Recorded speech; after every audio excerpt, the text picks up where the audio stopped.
Hey guys, D.Bowie here. These are the things that I learned with Admiral Bulldog's Broodmother. Broodmother is a hero that is very reliant on having a good laning phase. And to have a good laning phase, it's important for the Brood to have control over her webs. So in this first clip, since he smoked, not only he TPs to the lane to place a very early ward and patrol what EG is up to, but he also stays a little bit around the region to see if someone also TP'd early. He would know since he have the smoke buff on.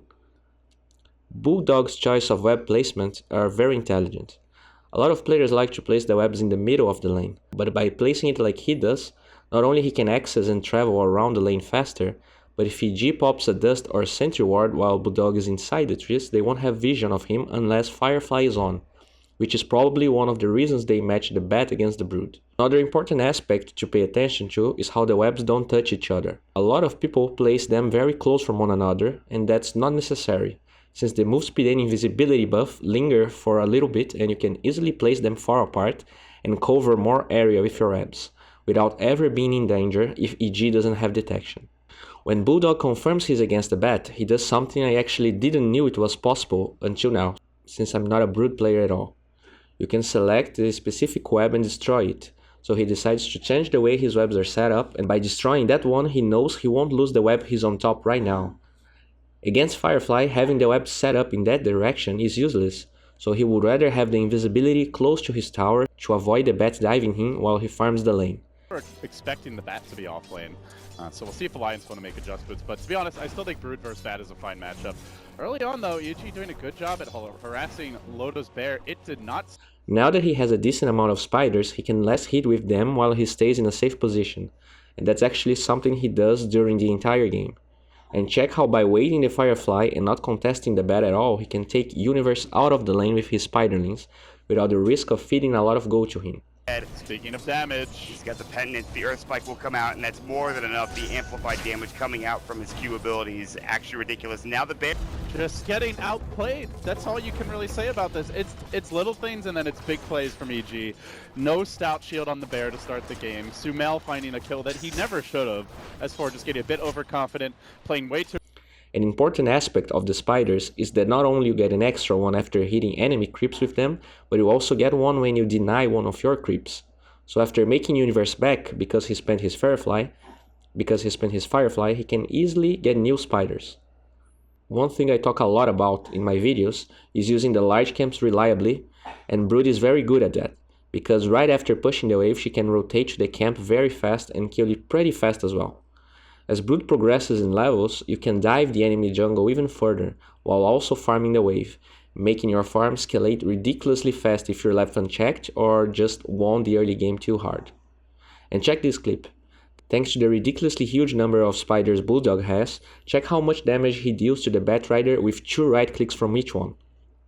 Also, now that he has phase boots, it's very hard for EG to rotate on him. Even with dust, there's just no way they can keep up with a 522 move speed hero. Also, by mostly farming and harassing with the spiderlings, he makes sure that any dust rotations from EG are unreliable, since they don't know exactly where he is. The only positive for EG is that they get the broodlings, but they definitely wanted Bulldog more than them. After getting more spiders, check this clip. He wants to go on the Bat Rider when the Firefly ends, but he doesn't dive right away, especially because of the way Universe behaves. After the support rotation, there is a chance he plays the sentry ward around that area, and he confirms it when the ranged creep goes for him. And when he gets his army to hit the tower, checks his position. Not only he's in the back to deal damage to the tower with no risk besides losing the spiders, he also gets one of them to give vision of the jungle. Pick up is because we talk about roaming supports and roaming heroes in general, and obviously you have the Ogre Magi, but Lich really has to kind of just sit in one lane and help and try to maybe throw out a Frost Blast, but at this point he really can't rotate. Now that the bat wasted the Firefly, he doesn't even wait for the lane to get to the tower. He dives it because he knows there's not much the Bat Rider can do. Unfortunately, thanks to the Drow aura, the bat actually has a ton of base damage and he gets the deny. And again we see him using the large camp effectively. And now that he already took the tier 1 and he's relatively farmed, he can start taking control of the entire Radiant jungle. He's going to want to try to just sit bottom, continue to push that tier 2 tower at this point. And like you said, the deny already came up at tier 1. He has picked up a Sage's Mask. There's a good... And since he has vision of the enemies around the area, he's not even afraid of showing up in the lane with the Bat Rider there. A very important part of almost any web Bulldog places is that it connects two areas that are divided by either cliffs or trees, and because of that his farming speed as well as his map presence increase exponentially as he gets more levels of web. Another important aspect is being able to hide from the enemies. If he's fast enough, he can get out of vision even though EG popped dust.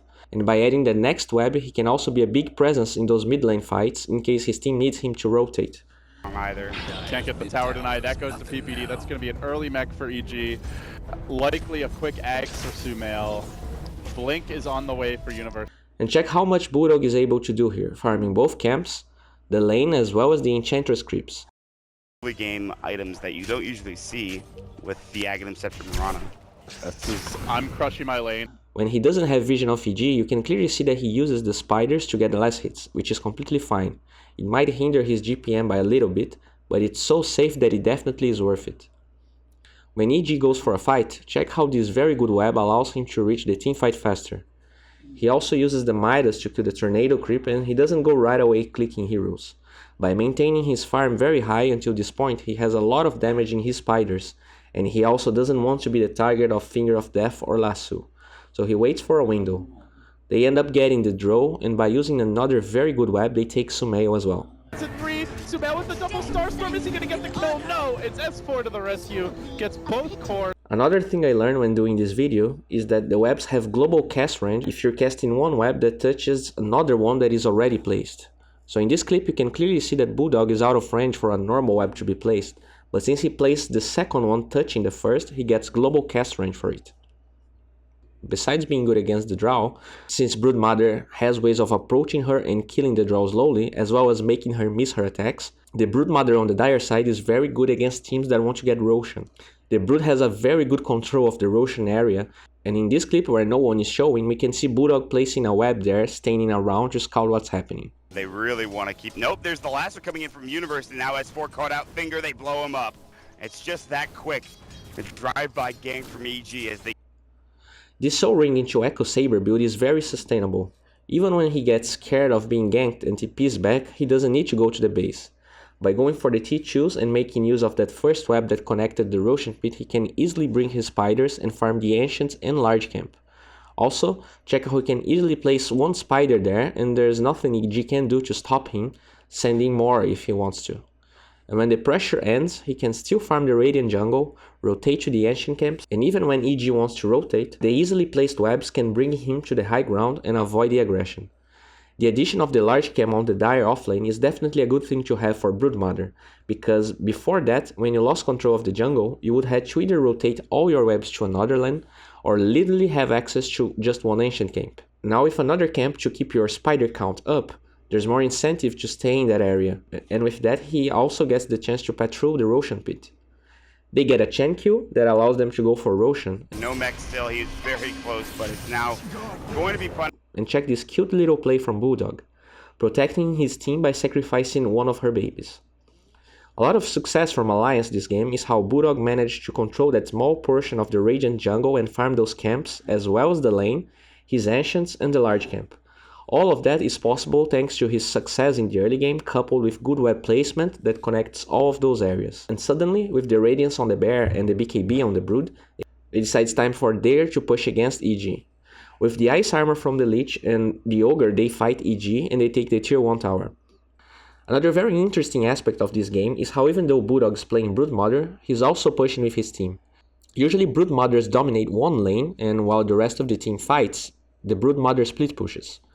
In my opinion, Bulldog's build already was focused on grouping with his team, since usually when you want to play that 4 protect 1 with the Brood, she'll often go for items like Orchid and Dagon to get solo kills.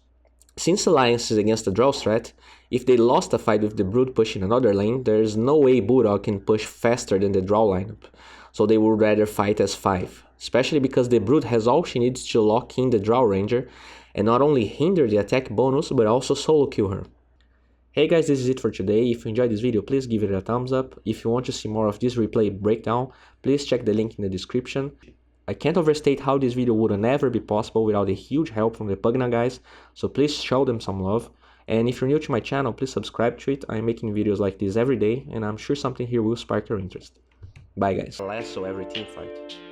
With the Drow's build, he can engage without blink and slow everyone.